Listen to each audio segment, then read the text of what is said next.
Hello, I'm EcoChaplain Roger Wharton, and I'm here today to share with you an event that took place in my life in the 1980s on a pilgrimage to the Holy Land and to Bethlehem. There's more information about my ministry, Eco Spirit, along with more information about the Christian nature wisdom tradition, and also a longer article that was published from which this meditation is taken today, all which can be found at ecospirit.org. I was lucky enough in the late 1980s to take a clergy tour of the Holy Land. This turns out to be a trip that was full of surprises. It was going to be a pilgrimage. I went into that idea that this was going to be a pilgrimage. The pilgrimage is a holy trip to a holy place. But you never quite know what's going to happen when you go on a pilgrimage. And one of those surprises I'm going to share with you at this time. I had not traveled at this period in my life outside of the United States, and so I was not exactly familiar with how foreign travel worked. So I planned my trip in this way.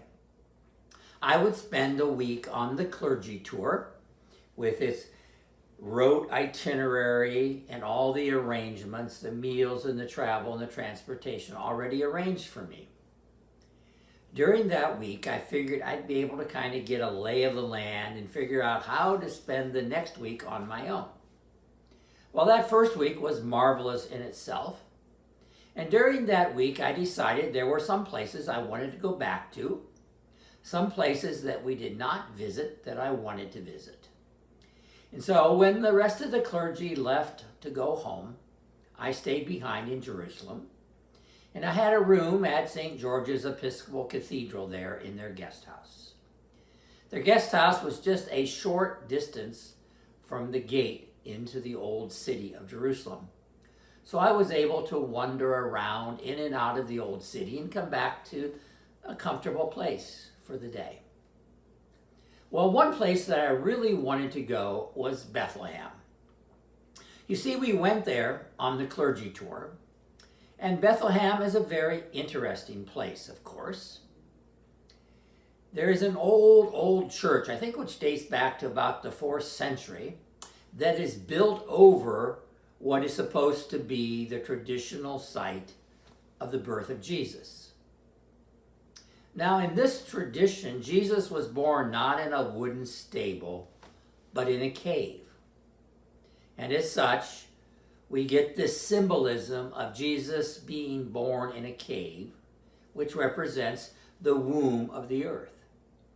And so from the very beginning of the story of the nativity of Jesus, we begin to understand that Jesus' birth was not just for human beings, but he was born out of the earth, and his ministry and later his passion and death and resurrection was to change the whole world.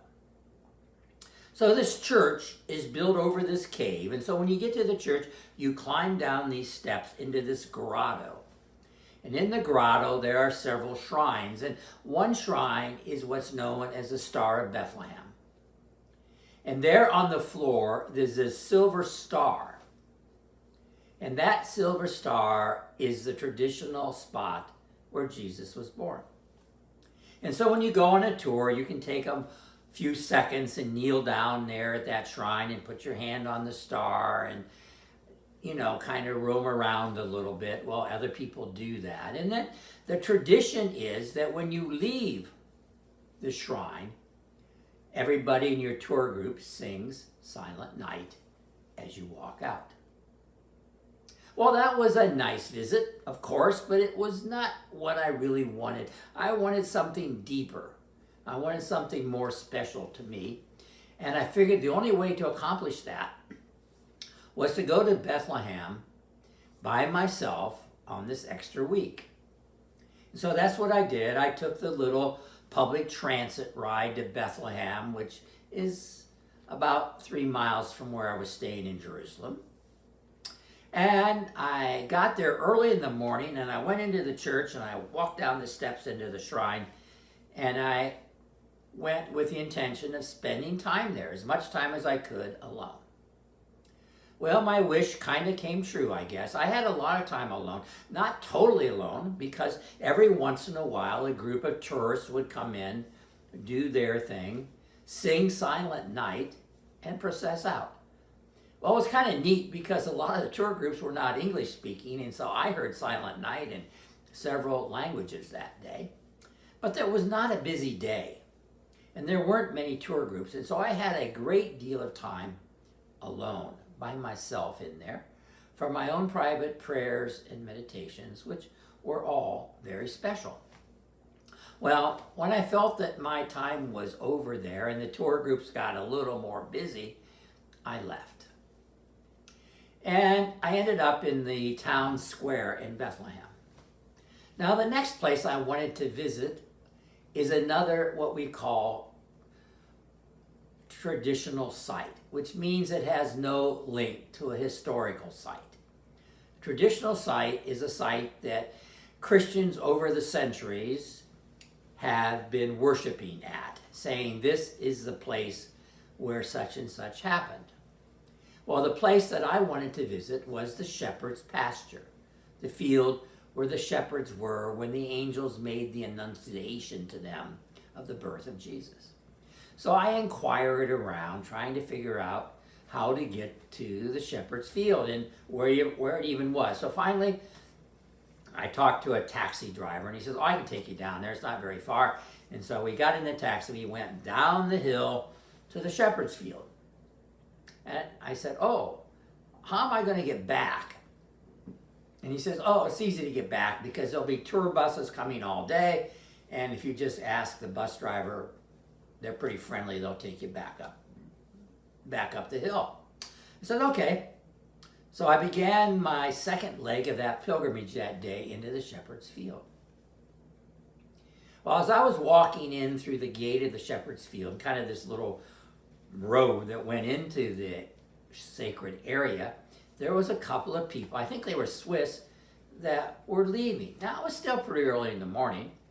So I walked in, and an amazing thing happened. As I walked in, I looked up into the sky, and there, circling in the sky, was a flock of storks. Now, storks are a migratory bird that moves from Europe to Africa, and I think this was a migrating group. And they were just circling above the shepherd's field. Now, I had one of those spiritual insights, spiritual moments, whatever you want to call it. And as I was looking at those storks, which are very beautiful birds, circling, there was a moment in my mind or heart or spirit that the storks symbolized or became angels. Not that they actually looked like angels, but that was a symbolism that was associated with them for me. So as I stood there, I was amazed at these stork angels circling the shepherd's field, just as they had done when they came to announce the birth of Jesus to the shepherds. So I walked down the road and got to the shepherd's field. Now, the shepherd's field isn't just a field anymore. It's a field, and it's more of a savanna with clumps of trees here and there, and it has shrines in it that have been built over the centuries. Now, you can see over here, these are my creche figures. They include shepherds and angels, because that's what we're talking about today. And as you know, the shepherds were abiding their fields by night. Now, the only reason that shepherds spend the night out as shepherds is during the lambing season. And the lambing season in Israel comes basically in March. So if we go by that story, you know, Jesus was born in the springtime in March. It wasn't until later that Christians associated the winter solstice time with the birth of Jesus. And so I had another lovely time. And again, I was surprised. There was absolutely not one other tourist that came while I was in the shepherd's field. Another time of solitude in the out of doors.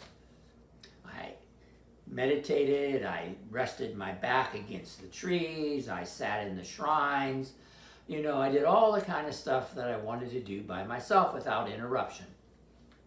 Well, it got to be about, 2:30, 3 o'clock.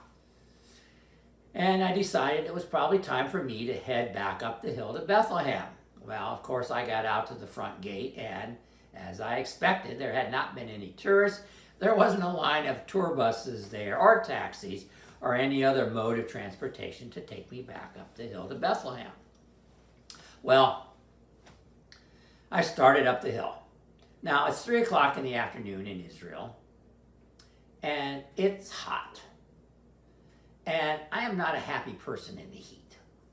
So I had to start climbing this hill, and it wasn't steep. I mean, it was a city street, but it was uphill all the way from the shepherd's field to Bethlehem. So I started walking. I had no water. There was no place along the way to get water.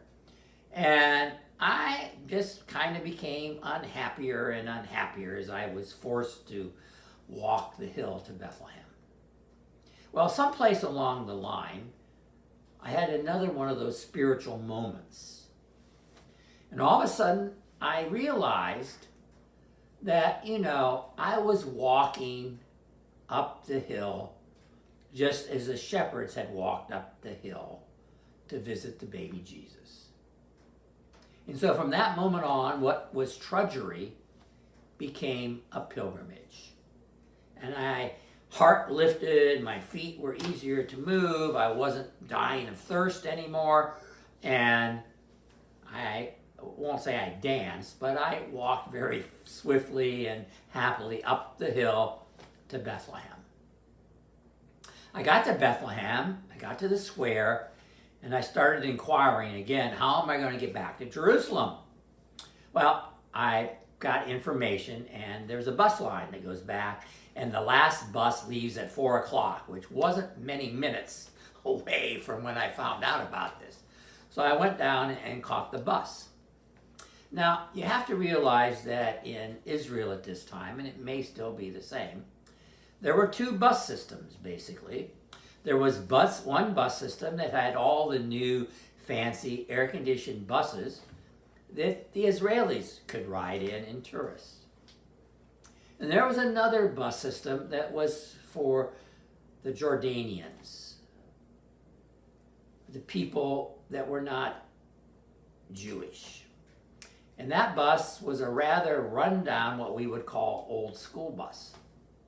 So I got in the bus, kind of near the back, and the bus filled up with, working class people. I was the only tourist on the bus, and the bus cranked up and started its journey to Jerusalem. We just got out of the city of Bethlehem, and the bus comes to a stop. And I realized the bus came to a stop because in the middle of the road, there was one of those spiky things that stops cars from going any further.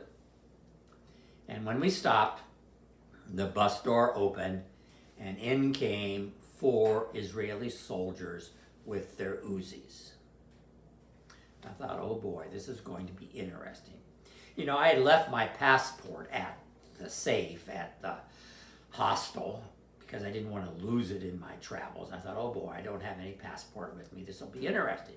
Well, the Israeli soldiers worked their way back through the bus, checking everybody's papers and all that stuff. They got back to me near the end of the bus. They looked at me and just walked by. Obviously, I was not of interest to them, which was a relief to me. They checked everybody's papers. Nothing happened other than that. They got off the bus. The spiky thing in the middle of the road was taken away, and the bus drove back to Jerusalem. And as we were doing that, I was thinking again. It was one of those spiritual insights, I guess you would say. We as Christians celebrate Bethlehem as the birthplace of Jesus. We celebrate Jesus as the Prince of Peace. And so Bethlehem is a very special place where there should be peace. And here on this particular day, there was no peace. We were stopped The bus was searched. We eventually got to go on. But there was this paradox of Bethlehem being the city of peace being disrupted by these unpeaceful moments. So I got back to Jerusalem fine. But it was a very, as you can see, a very exciting and wonderful pilgrimage day. And I'm glad to have shared it with you today. Thank you. Many blessings, and if this is in the Christmas season, Merry Christmas to you. Blessed Christmas.